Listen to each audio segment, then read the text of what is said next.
Hello বন্ধুরা, তোমরা কেমন আছো? আমিও ভালো আছি। রোজকারের মতো আরেকটা ভিডিও ব্লগ নিয়ে তোমাদের সামনে হাজির হয়েছি। তো আমার ছাদে কাজ হচ্ছে, তো কোনো গাছটা সব প্রায় অনেকটাই নষ্ট করে ফেলেছি, কারণ সরানোর জায়গাই পাইনি। তো বড় গাছগুলো খুব আছে। তো দেখো, এদিকে বেদানা গাছটা অনেক দিন ধরে বেদানাগুলো দাঁড়িয়ে গেছে। তো দেখো, তার জন্য সার প্রয়োগ করতে হবে ফলটা বাড়ানোর জন্য। তো দেখো, আমি কিছুটা সার প্রয়োগ করছি। তো দেখো, কিছুটা ভার্মি কম্পোস্ট নিয়ে নিলাম হাড় গুঁড়ো, শিং চাঁচা,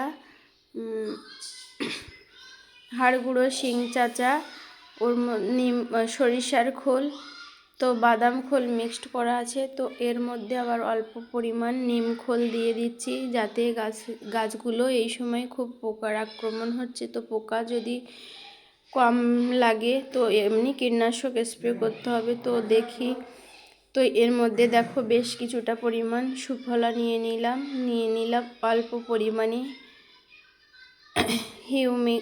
অল্প পরিমাণে অনুখাদ্য, কারণ অনুখাদ্য এই সময় একটা দেওয়া প্রয়োজন। নিয়ে নিলাম একটু লাল পটাশ। তো দেখো, লাল পটাশ দিয়ে দিলাম, কারণ এগুলো একসাথে মিক্সড করে আমি একটা সার বানিয়েছি। তো দেখো, কারণ গাছের ফলগুলো দ্রুত বাড়ার জন্য আমি এই সারগুলো ব্যবহার করতে একটু বোরন নিয়ে নিলাম 1 গ্রাম মতো। তো দেখো, এইটা ভালোভাবে মিক্সড করে আমি গাছের গোড়াতে আমি প্রয়োগ করব।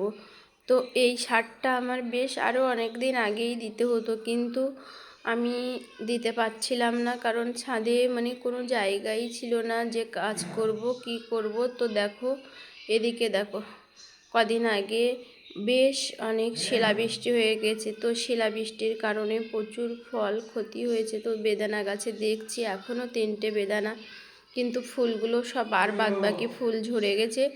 তো 3টে বেদানা বেশ বড় হচ্ছে, দেখি কত দূর কী হয়। তো এবার ফার্স্টে বেদানা গাছের থেকে বেদানা উঠছে।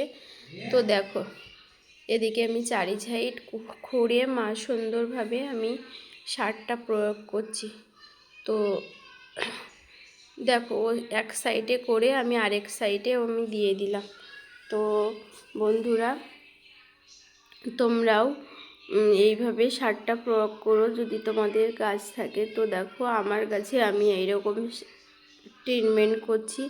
তো এরপরে একটা কীটনাশক এবার স্প্রে করতে হবে, কারণ ফলগুলো দাঁড়িয়ে গেছে। এবার পোকার আক্রমণ গাছ তো লেগেই থাকে, তো তার জন্য একটা ফল ব্যবহার করা দরকার। তো দেখো, আমি চারি সাইডে সারটা